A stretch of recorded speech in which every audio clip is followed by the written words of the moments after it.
বিয়ে করে স্বামীর সংসার করব বলে প্রত্যেকদিন গাদাগুচ্ছ বাসন মাজা, কাপড় কাচা, ঘরের সমস্ত রকম কাজ করা, ঘরের কাজ সামলিয়ে বাচ্চাকে দেখে আবারও বাইরে কাজ করতে যাওয়া, এত অবধি তো ঠিকই ছিল।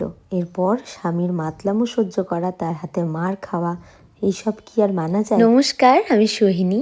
আমাদের তিনজনের ছোট্ট সংসারে তোমাদের সকলকে সাদর আমন্ত্রণ জানিয়ে আবারও আজকে সকালটা শুরু করলাম। আসলে এতক্ষণ যে গল্পগুলো তোমাদের সঙ্গে করলাম, শত শত মেয়েদের জীবন কাহিনী এমনভাবে হয়। প্রত্যেকটা মেয়েই একদিন না একদিন স্বপ্ন দেখে যে তার প্রিয় মানুষটার সঙ্গে সুখে শান্তিতে সংসার। কত মেয়েই না জেদের বসে পরিবার ত্যাগ করে তার প্রিয় মানুষটার হাত ধরে এগিয়ে যায়, শুধু একটু ভালোবাসার আশায়। তার প্রিয় মানুষটাকে ভরসা করে বিশ্বাস করে যখন পেছনের সব কিছু ছেড়ে তার সঙ্গে বাঁচার আশায় তার হাত ধরে এগিয়ে যেতে চায়, সুন্দর একটা সংসার বাঁধার স্বপ্ন দেখে, তার পরিবারকে নিজের পরিবার বলে আপন করে নিতে চায়, তবে ঠিক দিন শেষেই তার সেই বিশ্বাসযোগ্য মানুষটা তার সঙ্গে বিশ্বাসঘাতকতা করে। তবে সেই ছেলেটি কি একবারও ভেবে দেখে যে যেই মেয়েটাকে সে স্বপ্ন দেখিয়ে নিয়ে এসেছে তার কাছে, সেই মেয়েটার পেছনে ফেলে আসা দিনগুলো কীরকম ছিল আর এখনের দিনগুলো কেমন কাটছে? না, দেখে না।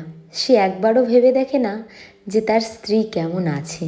কখনো জিজ্ঞেস করেও দেখে না যে তোমার শরীর ঠিক আছে তো, তোমার কিছু প্রয়োজন। জিজ্ঞেস করে না তার একটাই কারণ, সে একজন ছেলে মানুষ, সে একজন বীর পুরুষ। পুরুষ মানুষ মানেই কিন্তু তার স্ত্রীকে শাসন করা চাই। আর এই সমাজের চোখে মেয়ে মানুষ মানেই কিন্তু হয় বাবা মায়ের শাসনে বড় হবে, নয়তো শ্বশুর বাড়ির স্বামীর শাসনে চলবে, আর তা না হলে একজন মা হিসেবে তার সন্তানের শাসনে চলাফেরা করবে। সত্যি কি এখনকার যুগে দাঁড়িয়েও এইসব হয়?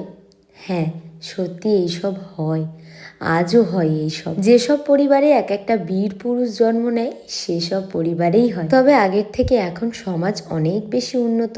এতক্ষণ ধরে যে বীর পুরুষ মানুষগুলোর গল্প বললাম, এই সমাজে কিন্তু তাদের বিপরীতে কিছু সাধারণ পুরুষ মানুষও থাকে, যারা তাদের বউকে ভালোবাসতে পারে, যারা তাদের বউকে সম্মান জানাতে পারে এবং একজন মেয়ে মানুষ হিসেবে স্বীকৃতি দিতে পারে। সব সময় যে শুধু টাকা রোজগার করলেই একজন মেয়ে মানুষের গুরুত্ব আছে আর তা না হলে নেই, সেটা কিন্তু একদমই না। আমাদের সমাজে এখনো এমন কিছু পুরুষ মানুষ আছে যাদের বিবেক বোধ শক্তিটুকু আছে, তারা বোঝে যে তারা যেমন আমাদের জন্য অক্লান্ত পরিশ্রম করছে বাইরে, ঠিক আমরাও কিন্তু তাদের কথা ভেবে তাদের জন্য, তাদের সংসারের জন্য অক্লান্ত পরিশ্রম করে যাই বাড়ির মধ্যেই। হয়তো আমরা চার দেওয়ালের ভেতরেই কাজটা সেরে ফেলি, তাই কেউ জানতেও পারে না। আর তারা বাড়ির বাইরে গিয়ে কাজ করে, তারা রোদ বৃষ্টিতে পুড়ে ভিজে কাজ করে, তাই সকলে দেখতে পায় যে ছেলে মানুষরাই পরিশ্রম করে, মেয়ে মানুষেরা পরিশ্রম করে না। আসলে যে বাড়ির মধ্যে কাজ করতে গিয়েও আমাদেরকে রোদ বৃষ্টি তাপ সবই সইতে হয়, সবাই কিন্তু সত্যিই সেটা বোঝে না। একজন মেয়ে মানুষকেও যে বাইরে গিয়ে কতটা পরিশ্রম করতে হয়, সেটাও সত্যি আমরা ঘরে থাকা মেয়ে মানুষেরাও কিন্তু বুঝে উঠতে পারি না। এই আজকে আমার বাড়িতে কাজ করতে আসেনি, তাই সকাল থেকে এত বেশি পরিশ্রম হয়ে গিয়েছে যে নাজেহাল অবস্থা হয়ে গিয়েছিল মেয়েকে নিয়ে। প্রায় 9টার দিকে জানতে পারি কাজে আসবে না। ওর বাবা আমায় বলল যে তুমি মেয়েকে নিয়ে বসো, আমি সব বাসনগুলো মেজে ধুয়ে দিচ্ছি। তারপর আমি বললাম যে তুমি এতগুলো বাসন মাজবে, তুমি মেয়েকে নিয়ে বসো, একটু ঘোরাঘুরি করো, আমি তাড়াতাড়ি করে কাজগুলো সেরে নিচ্ছি।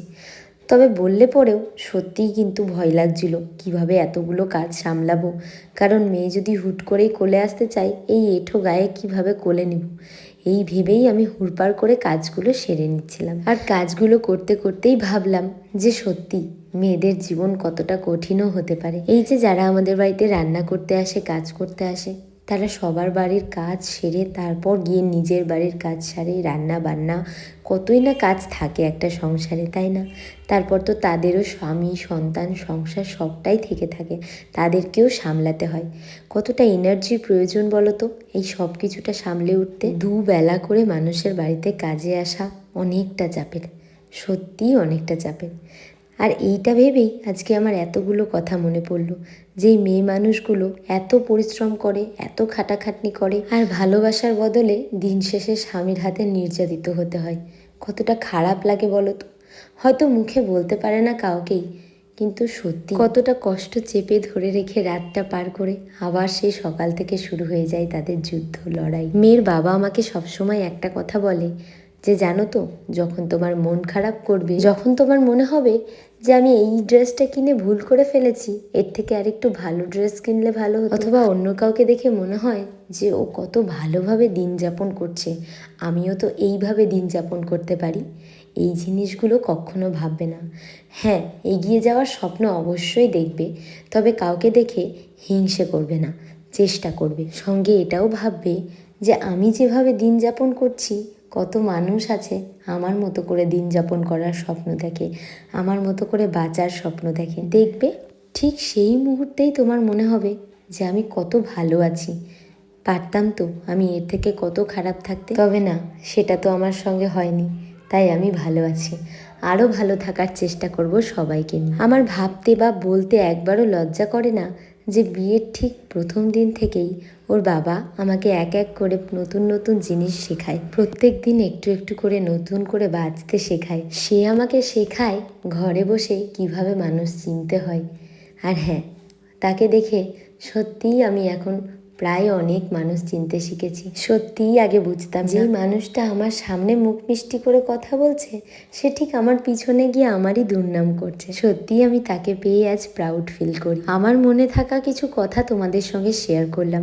জানি না কতটুকু ঠিক বললাম, কতটুকু ভুল বললাম, তোমাদের ভালো লাগবে না খারাপ লাগবে সত্যিই জানি না।